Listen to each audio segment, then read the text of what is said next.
To be honest, he's bowled a lot of overs. There's no doubt about it.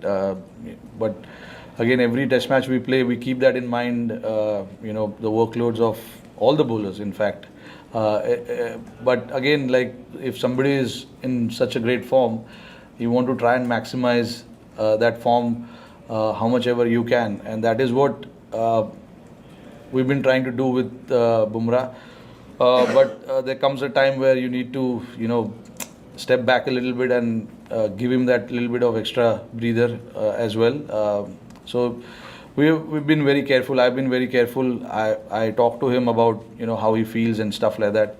So those things should be managed carefully, and I'm trying to do that on the field. Judgewell's dismissal, Snicko suggests there wasn't an edge. The video suggests there was an edge. Judgewell went and spoke to the umpires for a couple of seconds before it went off. What's your reaction as captain to what was obviously a crucial dismissal for India? Yeah, look, really, I don't know what to make of that because the technology didn't show anything. But with the naked eye, it seemed that he did touch something. So I don't know how the umpires want to use the technology. But in all fairness, I think he did touch the ball. But again, look, it's about the technology, which we all know is not 100%. But again, like I said, we don't want to really look too much into that. More often than not, we are the ones falling on the wrong side of it. It has been happening since India. But yeah, that's where I feel we've been a little unfortunate. Captain, of course, one of the stars of this match was Nitish Kumar Reddy. The way he has batted in this series, India's second highest score, an average of more than 60.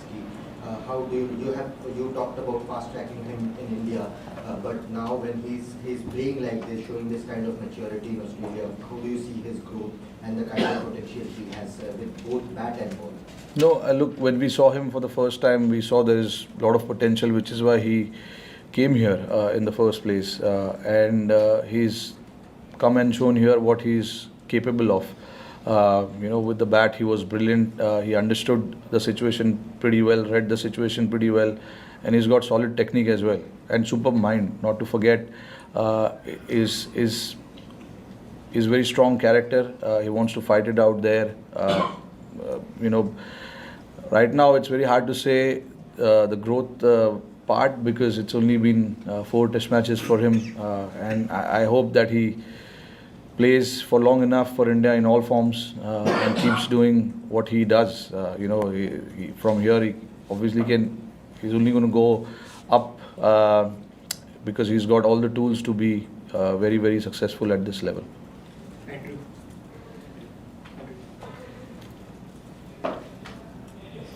Rohit, you talked about Bumrah's workload. Did you ever during this test match feel the need of another frontline wicket-taking bowler or an option? Or are you happy playing 3 frontline pacers and then backing the side with all-rounders? Look, Akash and Siraj are the frontline seamers. It's just that they've been very unfortunate not to be seen on the wicket column. Siraj especially is bowling his heart out.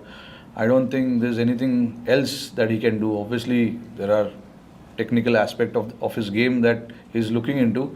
But other than that, in terms of his effort, his attitude, bowling those long spells, he's always up there.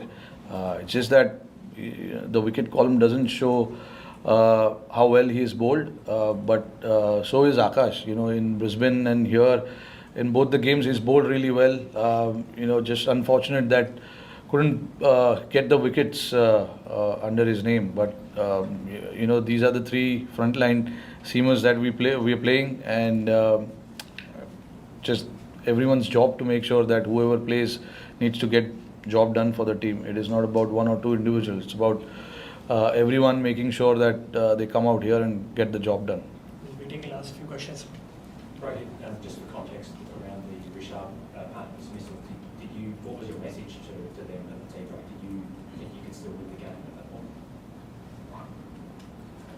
during tea, what was the situation? You need to run 6 and over and 7. Rishad's a good player. He's a good player, there's no doubt. I mean, it's obviously when you come here chasing 340 in mind, we did that last time around, so there's no way that we were not thinking of the target. But to get that target, you need to lay the foundation. You need to lay that foundation for the other batters to come and play the way they want to play. We've got guys in our team who can take the game till the end, like we did in few occasions in the past. Unfortunately, when Rishabh got out, obviously we lost a couple of wickets right after that, and then we knew that it was always going to be tough.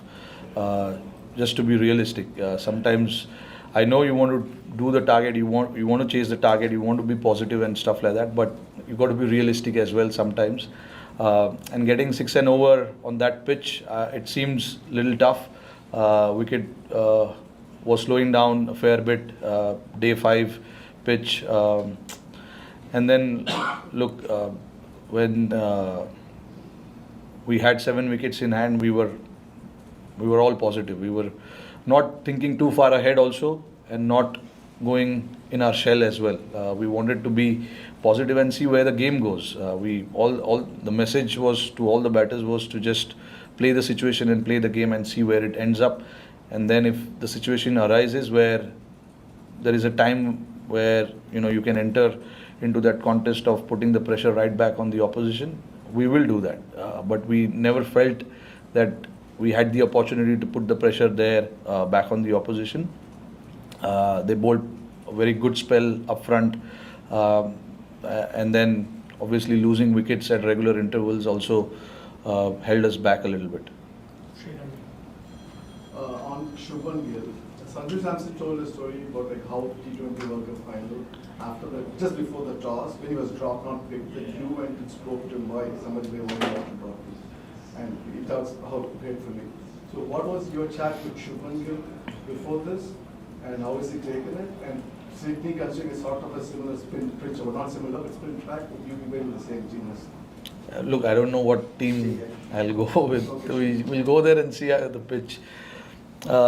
Look, I had a chat with him. There is no way when you're leaving someone out for whatever reason it is, you will have a chat, and the chat with him was clearly he was not dropped. We just wanted to have that extra bit of cushion in the bowling, and hence we opted for an all-rounder, which shouldn't weaken our batting lineup.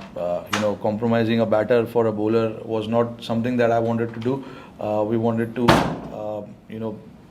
bat as deep as possible, and along with that have the same combination. Along with that, to have a bowling attack which can take 20 wickets. So we considered everything, and we ended up compromising him, unfortunately.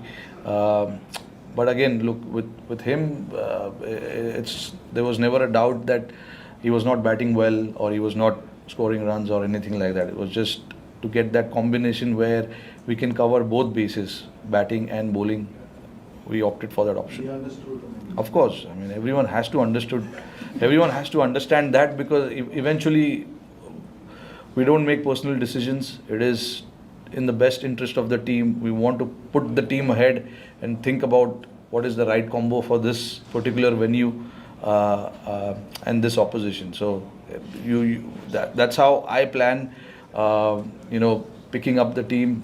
Sometimes, you can see there's been a lot of changes in the team, but sometimes you got to make sure that whatever suits the conditions, suits your team, and where you can cover all sides of the facets of the game, you make that decision, and that's what we did.